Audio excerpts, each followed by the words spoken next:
Hello, I am Zinfogel. So, some months ago, I made a video about the Kanto Trio banner, and I was going to make a community post telling you to go watch that just to spare me some time.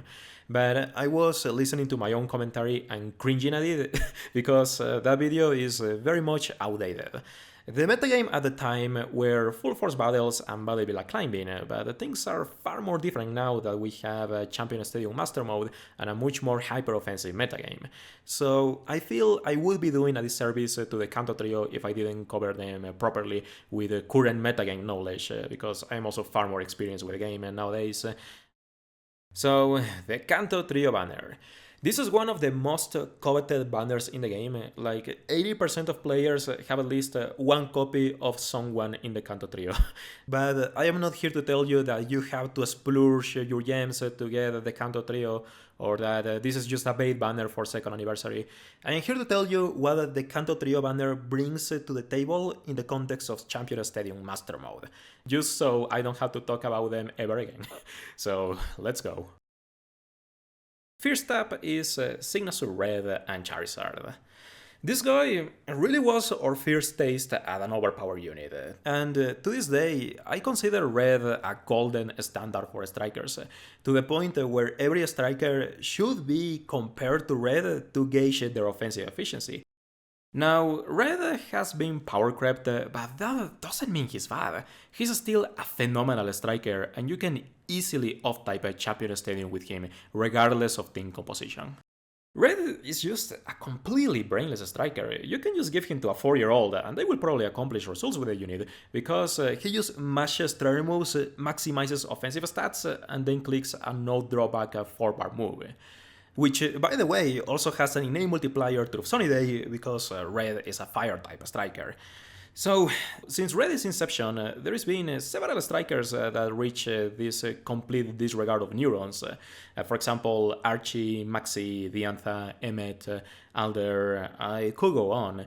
But I think that Red's most valuable asset is his ease of use. Let's go back to Alder and Diantha for a second. In order to reach their max potential, they need special attack debuffs to augment their Devastation Sync Nuke. They need very specific partners to reach their full potential, like Champion Iris. But Red's catalyst is Sunny Day. There are several ways you can access that. You can use Blaine or take Ninetales, you can bring Maxi for some burst or some Solaris user. With Red is offensive self-sufficiency, the possibilities here are quite large. Anyway, you are probably familiar with Red's kit, so I will quickly skim through this. He's got a phenomenal special attack stat. You don't even need to Mega Evolve to have a good damage with Red, hence why he's got a good synergy with Solaris users. You have some poor defensive stats that are also dampened by a drawback on the turn move that drops defenses, but the high HP stat offsets that, so it's not too big of a deal. You've got AoE damage as well as your main 4-bar, but you always want a Blastborn because it's far stronger than Heatwave. And most importantly, you have a Die Hit Plus, so you can maximize your critical hit rate. But Red's Sync move also has a side effect. It also buffs crit by 1 stage. So the typical mechanic that people employ with Red is pairing him with Lily, because if you work with your critical hit rate off of Dire Hit Plus alone, you're only going to have a 50% chance of critting your Sync move. But what Lily can do is help Red sure crit his Sync, so that he can fully maximize critical hit rate after his Sync move, and he can start spamming guaranteed Blast Burns after Sync nuking. And Lily is a specifically good partner because Red has Haymaker on his grid, which is augmented with attack buffs. So that's a classic combination for 6-star EX clears on Champion Stadium. And his passives are mostly helpful in 3v9 contexts, but MGR4 is phenomenal, because Red constantly recharges move gauges and helps keep up the pace of a battle. You also got Piercing Gaze to guarantee that you always land your moves, even if the target has evasion buffs, as well as Propulsion 1, which can help pick up a sync move a little quicker, depending on whether you manage to do a quad Q or failed it, or you do some denials, it all depends on the situation.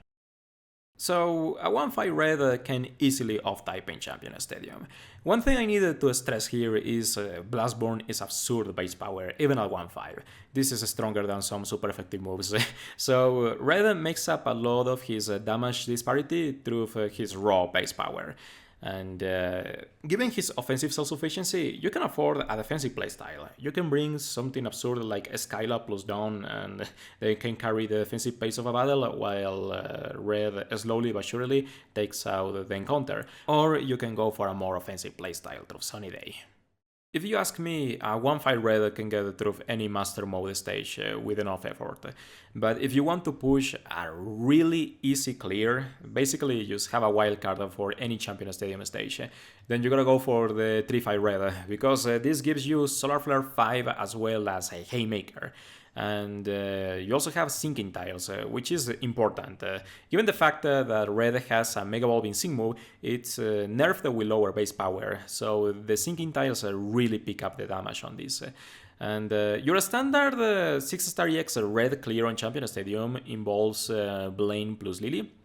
Lily gives you attack buffs, so that enhances Haymaker, and she also sure crits your Sync move. So you can go for Dire Hit plus once, and then maximize your special attack by yourself or whatever, or attack with Blastworm just to get some cheap damage in there, and then have the Sync move finish up the crit buffs, because Lily's already sure critting that for you. And Blaine is there to give you that easy Sunny Day multiplier, which enhances Solar Flare, as well as the fact that Fire-type Sync moves are enhanced by Sunny Day innately. So that is a really easy wipe on Champion Stadium. Red will clear sides First Sync, and then he can just hammer Blastborns on center to finish the stage that way. But if you don't want to bother with the Sunny Day gimmick, then what you can do is go for a nuking build with Rejuvenate 6, so that you can recharge Gauge, so red doesn't have any issues spamming attacks. But those are your standard builds there.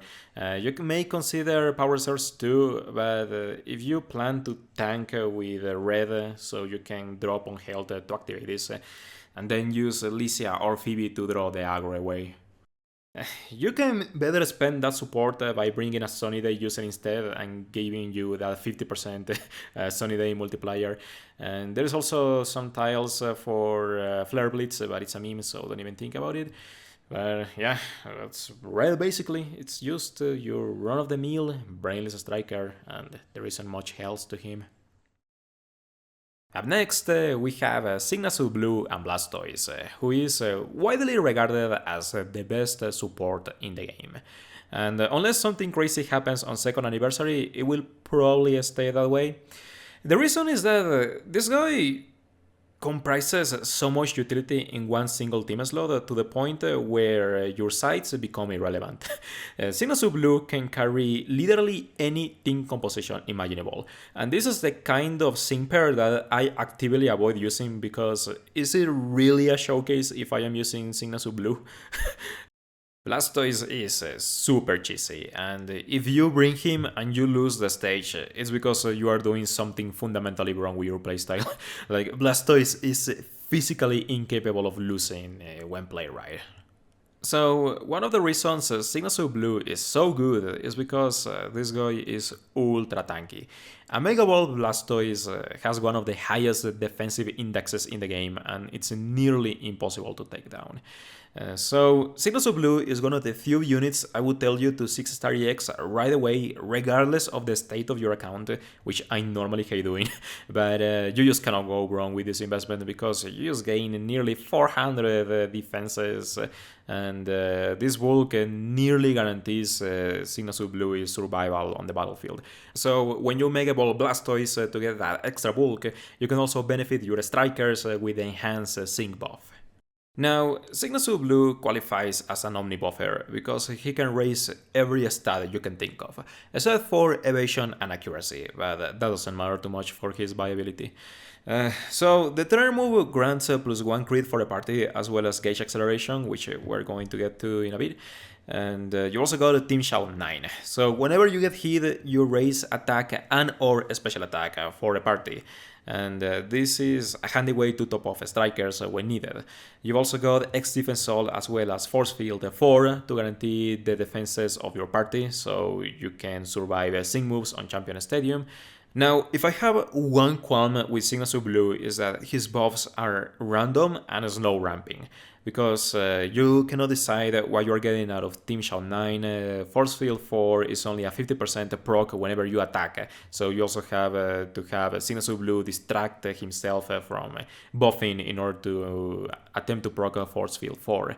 Your only guaranteed buff is X Defense Soul, which is good, but the rest of your kit is quite slow ramping, which may or may not prove problematic on pre-sync clears. As for the moves, you've got the Water Pulse, that's a 20% chance of proccing Confusion for some crowd control, and most importantly, you have a Hydro Cannon, which is a big part of Signature Blue's kit, because this is one of the rare supports that can dish out unironically good damage. Even though you have a poor special attack stat, you've got some great multipliers for Hydro Cannon, and given the base power of the move, that really beef this up. If you use Signature Blue in a rain team structure, for example alongside Mei plus Archie, then Signature Blue can cover all the defensive needs of the party, and if he has the gauge to spare, he can also chip in with some extra damage to Hydro Cannon, which is perfectly possible because remember that the turn move grants move gauge acceleration, so on a speedier team composition, you have several opportunities to launch a Hydro Cannon to help with the DPS of your party.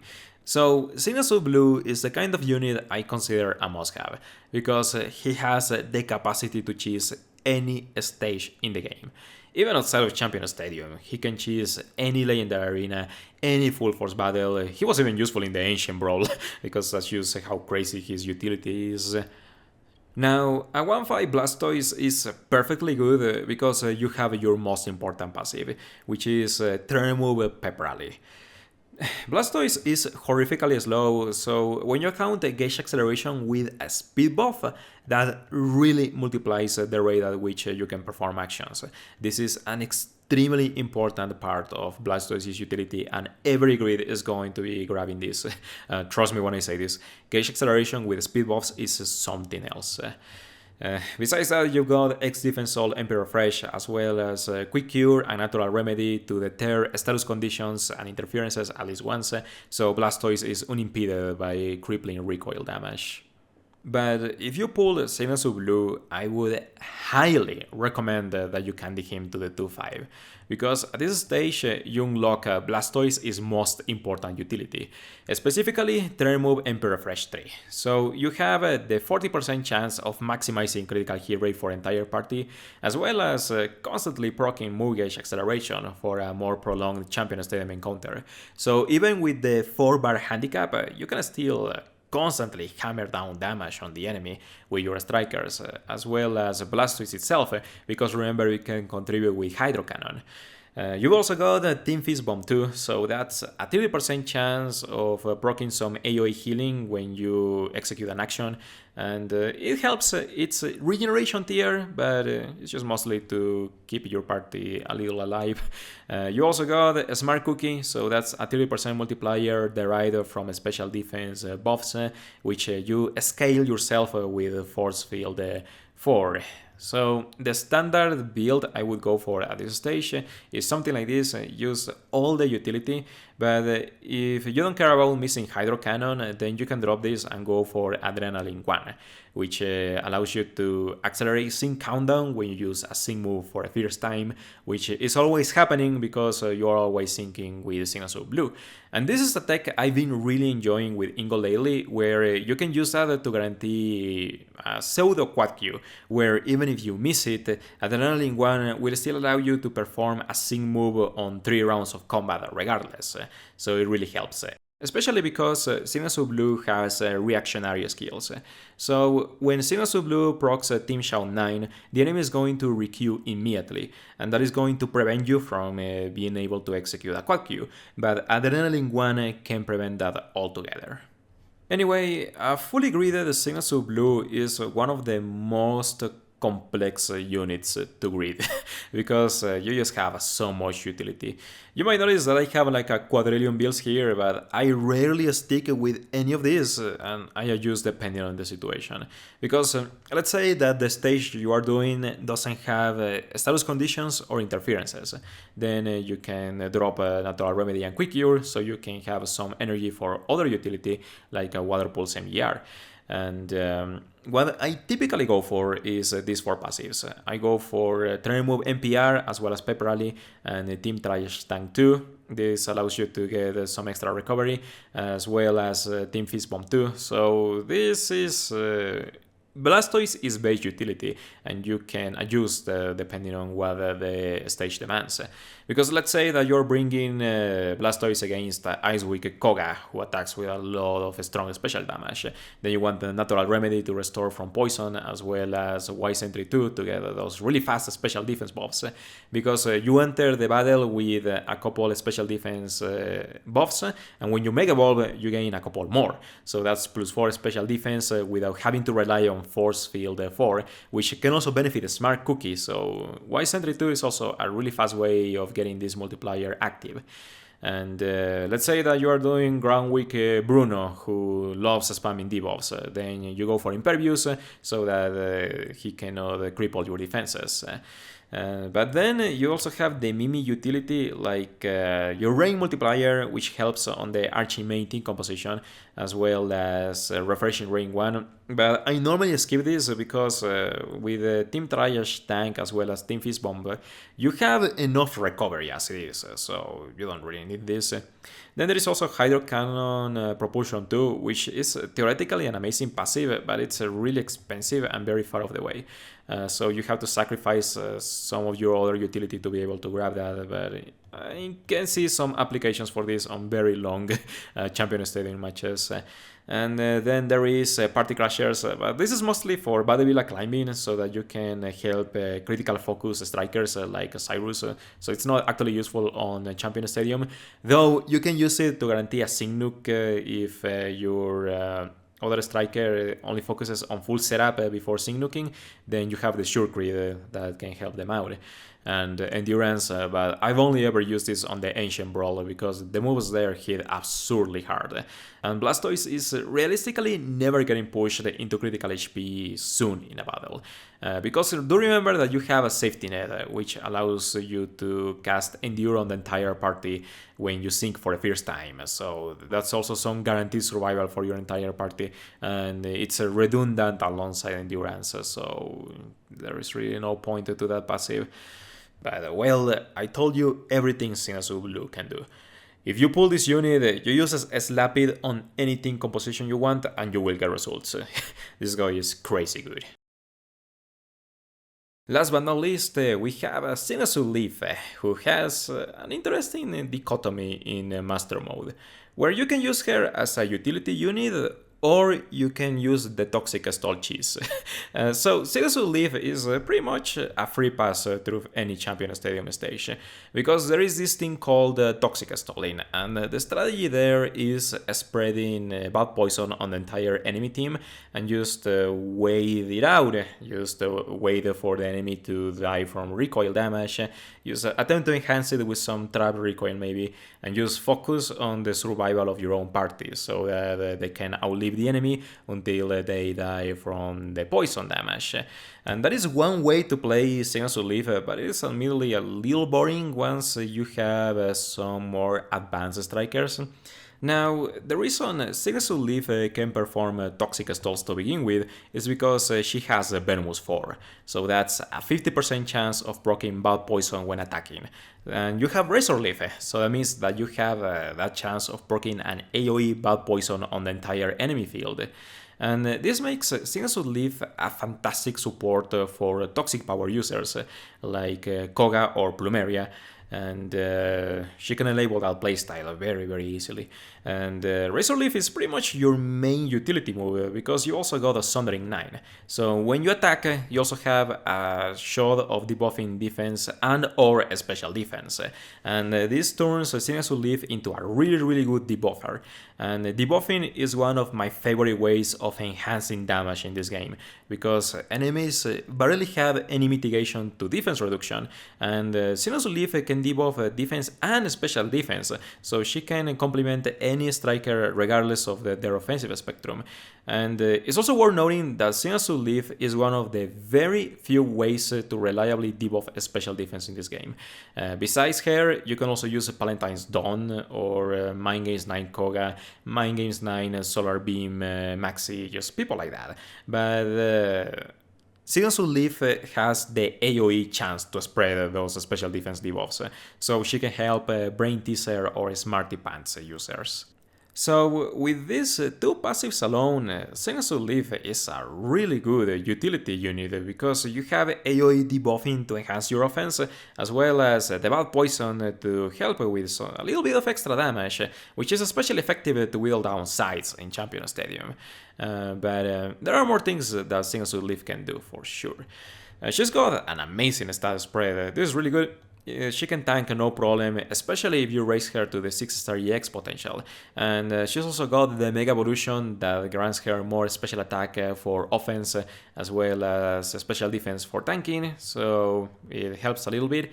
And she also has a lot of healing. She's got the potion, and the turn move grants AoE regeneration, so that helps with extra recovery, as well as the stall from the regeneration animation, so that gives you a bit more gauge.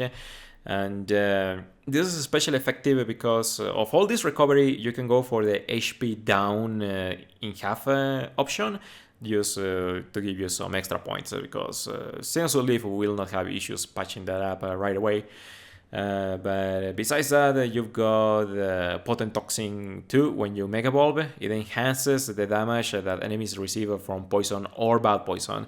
And you also have Adrenaline 2. So there is this interesting mechanic between Adrenaline 2 and Signature Leaf's turn move, because her turn move also drops the sync countdown. And when you Mega Evolve, you also drop the sync countdown by 2. So when you count the -2 sync countdown plus Adrenaline 2, then you can get a really fast second sync when Mega Evolving with Signature Leaf.